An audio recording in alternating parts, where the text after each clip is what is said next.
لیکن اس میں ہمارے مولوی حضرات رکاوٹ آتے رہے, وہ لوگوں کو سمجھاتے رہے کہ نہیں اس میں دوا میں, پولیو کے دوا میں وہ شامل ہے جی, جس کی وجہ سے آپ کے بچے نہیں ہوں گے. تو یہ جو رویہ نا, ہر چیز سازش ہوتی ہے, ہر چیز مغرب اس لیے کرتا ہے کہ پیسے بنانے. بھائی دواؤں میں آپ کتنے پیسے بنا کے دے دیں گے؟ پاکستان کتنے پیسے بنا کے دے گا؟ دنیا میں سب سے بڑی مارکیٹ جو ہے وہ امریکہ ہے. ہر دنیا کا ہر ملک, بھارت کروڑوں کیا اربوں ڈالر کی دوائیاں یہاں بیچتا ہے.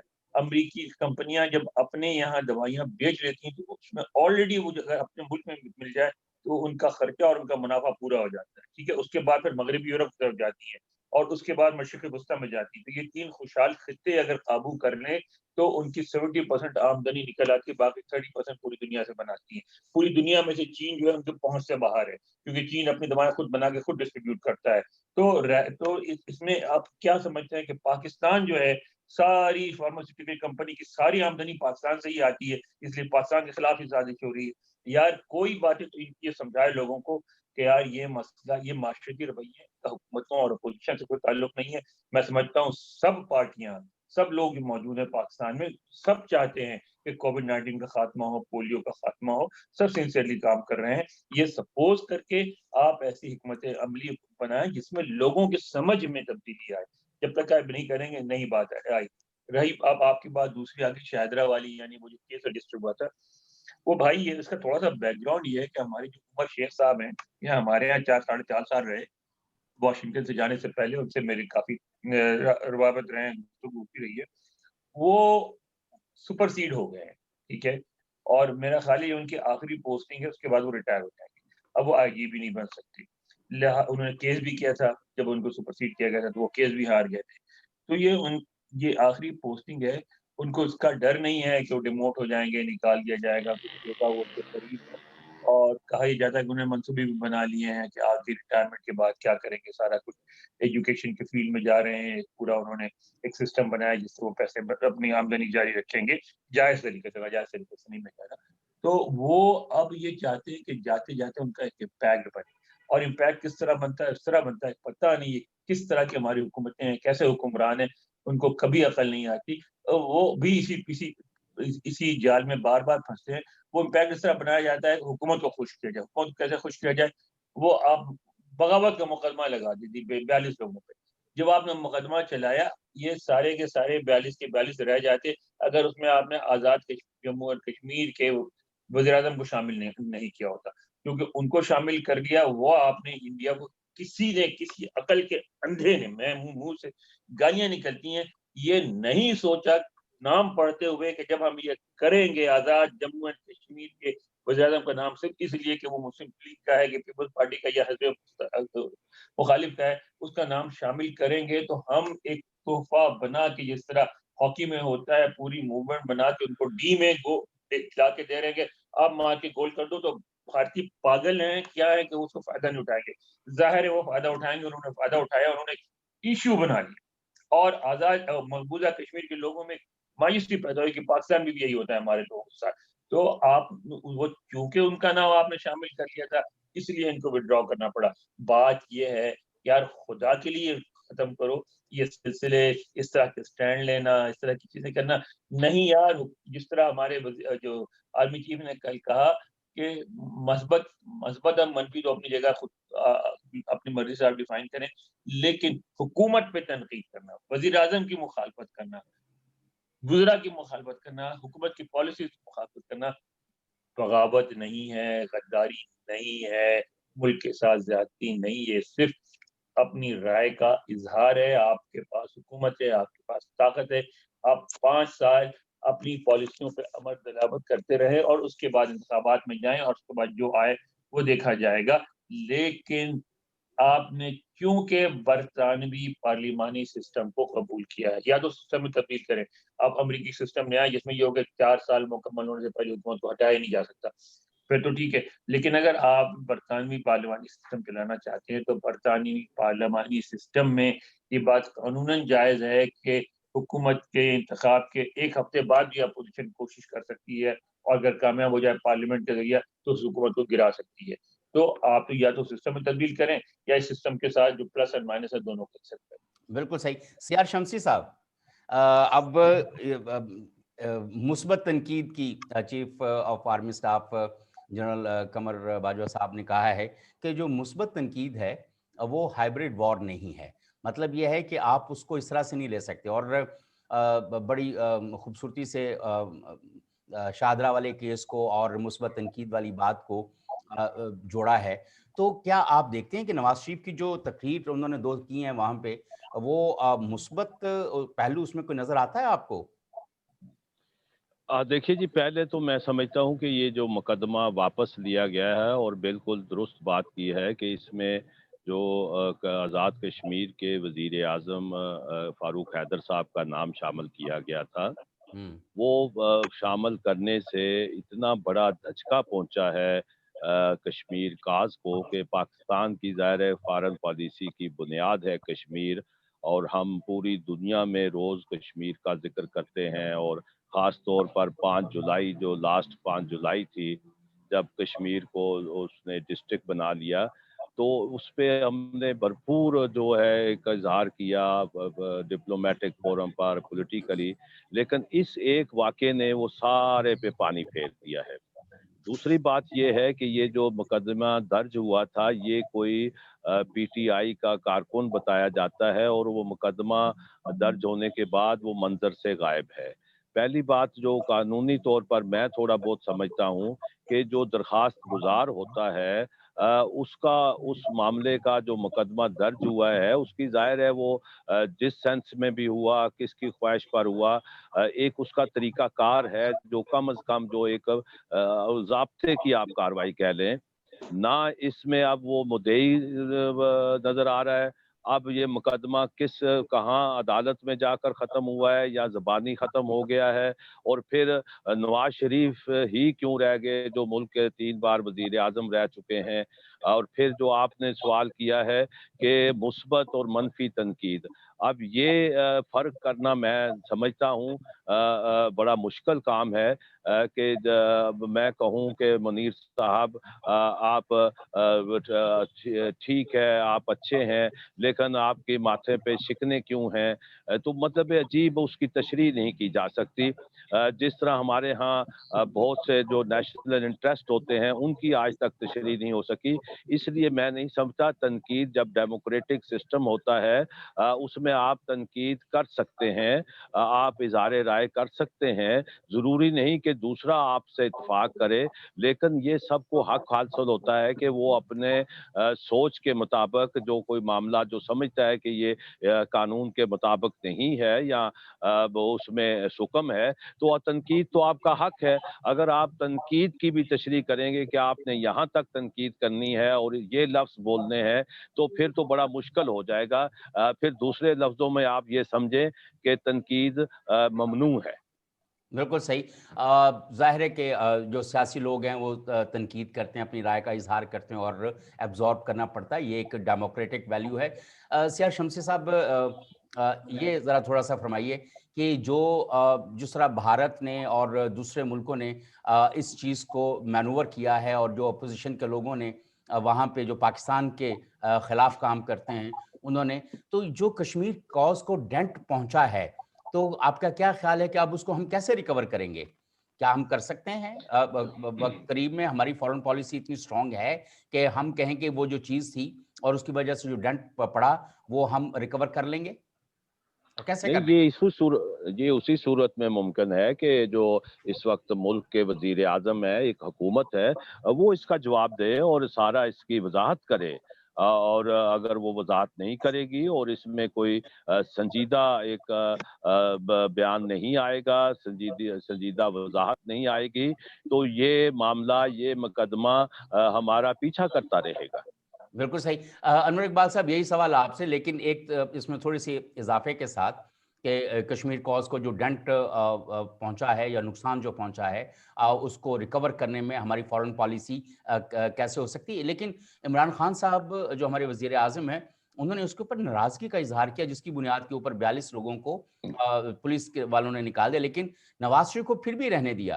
تو مثبت تنقید کو جیسے ابھی انہوں نے کہا کہ کون سے لفظ بولے جائیں، تو again it's a sort of dictatorship کہ آپ یہ کہیں کہ آپ ایسی بات نہیں کر سکتے اور آپ ایسی بات نہیں کر سکتے. اب کوئی بات میرے لیے مثبت ہو سکتی ہے، ممکن ہے کہ سی آر شمسی صاحب کہیں کہ منیر صاحب آپ نے جو بات کی ہے وہ تو مثبت نہیں ہے. How to define a positive manner criticism? صاحب منیر صاحب اب مجھے نہیں پتا کیا صورتحال اسلام آباد میں. ایک زمانے میں فارن آفس جو ہے ہمارا دفتر خارجہ، اس کے سڑک کے اس پار ایک بڑا سا گیس اسٹیشن ہوتا تھا. وہ ابھی بھی ہے. ہمارے ایک آغا خانی دوست ہیں، ان کا ہی ہوتا تھا ہاں اور اب بھی ہے. تو اس گیس اسٹیشن کو تھوڑا سا آگے پیچھے کرتے اور اس بلڈنگ کو تھوڑا سا بڑا کر کے وہاں ایک ڈینٹنگ پینٹنگ کی ورک شاپ کھول لیں. اور وہاں جو ہماری پالیسی فارن پالیسیز ہے نا، اس سے جو نقصان پہنچتا ہے وہاں اس ورک شاپ میں اس کی ڈینٹنگ پینٹنگ ہونی چاہیے، کیونکہ یہ مستقل نقصان پہنچتا رہتا ہے اور یہ مستقل کام ہے، یہ روز روز کا کام ہے. وہاں ایک مستقل ہو، اس کے بعد جب سے کوئی ریئیکشن آئے اور جب کوئی نقصان پہنچے تو وہاں سے ہمارے جو اہلکار ہیں اس پالیسی کو لے کے وہاں ورک شاپ میں پہنچ جائے، وہاں اس کی ڈینٹنگ پینٹنگ شروع ہو جائے. بات یہ ہے کہ آپ چلے جائیں منیر صاحب معمولی سا مقدمہ کرانے اپنے گھر میں چوری کا تھانے میں، اور اب ذرا مقدمہ درج کروا دیں. نہیں ٹھیک ہوتا ہے، سر، نہیں ہوتا، نہیں ہوتا. جب تک آپ کے پاس بڑی سفارش نہ ہو یا آپ اخبار والے نہ ہو تو آپ کا مقدمہ اخبار والوں کا بھی نہیں کرتے، ٹال جاتے سر ہیں اخبار واپس. والوں بھی آئی جی لیول پہ ڈی آئی جی لیول پہ جاتے ہیں، درخواست دیتے ہیں، تو بھی بعض اوقات وہ مقدمہ یا وہ درخواست نہیں ہوتا، کچی ایف آئی نہیں آر دے ہوتا. دیتے ہیں، کچی ایف آئی آر دے دیتے ہیں. تو ایک آدمی اٹھ کے چلا گیا، اتنے بڑے بڑے لوگوں کے نام، 3 سابق جنرلوں کے نام، 2 گورنروں کے نام، چیف منسٹر، 3 دفعہ کا وزیر اعظم، ایک سرونگ وزیر اعظم آزاد کشمیر کا. اور اس کے کہنے پہ اتنے نیک ہو گئے ہیں پولیس والوں نے کہا جی آ گئے، کیا بات ہے ظہور صاحب، اور جی ایک ایف آئی آر کرانی ہے جی. اور رات کے 2:15 بجے اور یار پی ٹی آئی کا کارکن جس کے اوپر مقدمات قائم اور جس کی اپنی ریپوٹیشن ٹھیک نہیں، وہ مقدمہ درج کرانے کے بعد وہ غائب. منیر صاحب امریکہ میں نہیں ہوتا، امریکہ میں ہر مقدمہ درج ہوتا ہے، صرف اس طرح نہیں ہوتا. آپ جب ان کے پاس جاتے ہیں تو وہ سب سے پہلے آپ سے کہتے ہیں، پوچھتے ہیں کہ کیا کمپلین ہے، آپ کمپلین بتاتے ہیں تو وہ کہتے ہیں لکھ کے دو. آپ لکھ کے دیتے ہیں، پھر وہ کہتے ہیں کہ ہمارا بندہ آئے گا، افسر آپ سے آئے گا، موقع وادات کا معائنہ کرے گا، سب کچھ کرے گا، اور اس کے بعد پھر وہ آپ سے معائنہ کر کے کہتا ہے کہ ہماری تو یہ اسسمنٹ ہے، آپ بتائیں کہ آپ مقدمہ درج کرانا چاہتی ہے یا نہیں چاہتی ہیں. پھر بھی آپ انسسٹ کریں تب مقدمہ درج کیا جاتا ہے پہلے، اور اس کے ساتھ پولیس کی اسسمنٹ لگائی جاتی ہے کہ ہمارے خیال میں جو اس نے جو کمپلین کی ہے یہ صحیح ہے غلط ہے.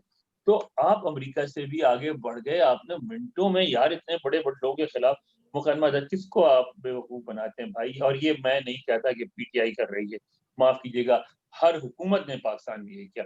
شمسی صاحب ناراض ہو جائیں گے اس بات پہ، میں نے آج تک پاکستان میں کوئی سیاسی یا فوجی حکومت ایسی نہیں دیکھی جو اپنے مخالفین کے ساتھ یہ سلوک نہ کرتی ہو، بھینس نہ چوری نہیں کرواتی. میں انور صاحب یہ تو کہہ رہا ہوں، یہ تو نئی بات نہیں ہے، یہ تو ایک پرانا سکرپٹ ہے. آپ فاطمہ جناح سے لے کر سب شروع کر دیں، پھر وہ بالکل تو بالکل صحیح بالکل، کہہ رہے ہیں آپ، بالکل یہ کوئی نئی یہ بات یار نہیں ہے. ختم ہونا لیکن چاہیے، شمسی یہ صاحب یہ بالکل ختم یہ ہونا چاہیے.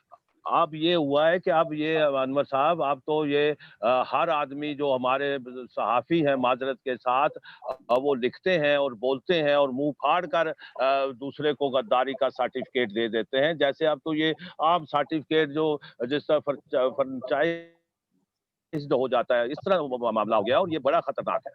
بالکل بالکل صحیح، خطرناک ہے، بالکل بلکہ صحیح. سرٹیفکیٹ کیا دیتے ہیں، حملہ کرنے ہوتے ہیں. ایک اور جو میں نے ایسے پروگرام دیکھے ہیں منیر صاحب جس میں صحافی کہہ رہا ہوتا ہے عوام سے کہ فلاں آدمی ایسا اس پہ اٹیک کرنا. بالکل ایسا ہے، بالکل ایسا ہے. اور ہم نے بھی دیکھا ہے کہ یہاں پر ہمارے صحافی دوست ہی جو ہیں وہ غداری کے سرٹیفکیٹس بھی بانٹ رہے ہیں اور حب الوطنی کے بھی سرٹیفکیٹس بانٹ رہے ہیں. اب پولرائزیشن جو ہے وہ بہت بڑھ گئی ہے. یہ تو ایک حالات ہیں، جو ہمارا پولیٹیکل کلائمیٹ ہے وہ بھی بہت زیادہ ہاسٹائل ہو گیا ہوا ہے. اور دوسری طرف جو ہے ہمارے موسم جو ہیں وہ بھی بڑے ہاسٹائل ہو گئے ہوئے ہیں. میں جب کبھی کوئی بات کرنے کی کہیں پہ بات کی جاتی ہے، کوئی موقع ملتا ہے، تو میں کہتا ہوں کہ پہلے موسم بڑے آشکانہ ہوا کرتے تھے، اب شاخسانہ ہو گئے ہیں. اور اس کی موسم کی یہ ایک میٹ آفس نے خبر دی ہے کہ اگلے 2 روز میں ایک شدید ہیٹ ویو جو ہے